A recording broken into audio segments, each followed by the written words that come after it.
That's right, Erica. I'm here at the Bulldog Bowl in the lower level of the USU at Fresno State. By placing air monitors around high schools like this one, anyone with the Healthy Fresno Air app can access real-time results of the air quality in the area in seconds. In the mornings, you could catch him teaching psychology classes in the Science 2 building. But on the evenings and the weekends, he's teaching a different kind of class. The internet has made it easier than ever to spread fake news. Websites like these help generate fake news links in just a matter of clicks. Today on Fresno State Focus, college students run from the dorms trying to get away from the Getty Fire. We hear what it was like that frightening morning in LA. Democratic presidential candidate Bernie Sanders said at the Climate Change Summit along with Representative Alexandria Ocasio-Cortez. The youth movement surrounding climate change has been taking the world by storm. I had the pleasure of meeting a teen who is one of the youth voices making himself heard and making a difference in his community, right here in Fresno. Psychology and martial arts. They may sound like two separate things, but for one Fresno State professor, these two go hand in hand. Devil, clown, and other longhorn masks. You may think it's part of an elaborate Halloween celebration, but it's so much more than that. I had the opportunity to look at how one group helps keep a little part of their hometown alive through dance. The crack of whips, goatskin chaps, and longhorn wooden masks. This is how Diego Solano shows his kids where they came from. I don't want that to forget that. Solano came to the United States from San Miguel Cuevas, Oaxaca. He and his friends formed the dance group Nuyuku to keep the rich indigenous culture and traditions of their hometowns alive. That's one of the main reasons why we do this, for our kids to do it tomorrow, have something to tell, and have something to say where they come from, and actually identify themselves with the culture and the nationality. Now his kids are his biggest supporters. Not only is Diego Solano Jr. learning about his culture and heritage, but through dance, he's boosting his confidence by performing at events across the Central Valley. It makes me feel like not alone because when I feel alone, I feel like a bit shy to dance, but now when everybody from the group in the Yuku come and dance with me, that's when I don't feel shy.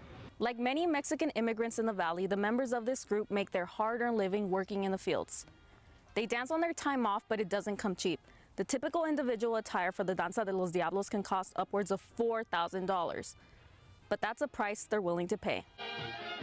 They don't do it for money. They perform for free, for the love of dance, and to ensure the younger generation doesn't forget their roots. La Danza de los Diablos, or the Dance of the Devil, originated with the Spaniards and tells the story of a battle between Christians and Moors and how the land was reconquered. One of the characters on his deathbed says, "Let the devils take me." This is where the devils appear and begin to dance. There's a big history right behind it, not just because we want to dress up and dance. There's more than just that. Solano's daughter dances to share this history. I hope people get that this is our culture from my town, and this is what we do, and this is what we love doing.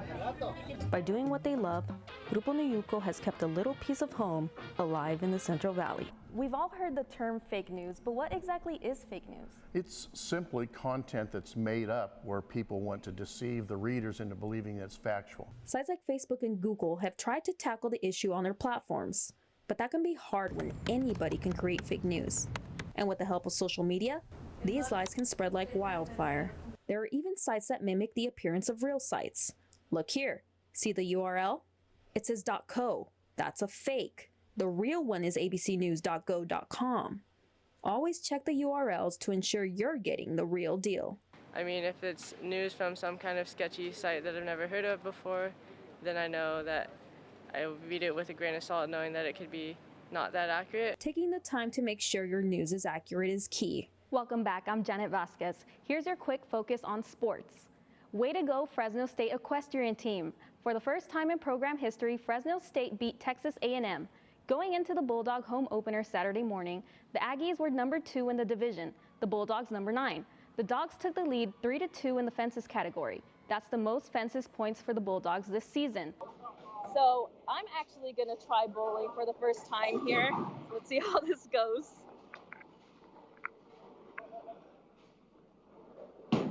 Joining me to talk about the curious critter is Chaffee Zoo Education Program Manager, Liz Sales. Thanks for joining us today. Sure thing, thanks for having me. Tell us about this snake that we have here today. Sure, this is Shasta.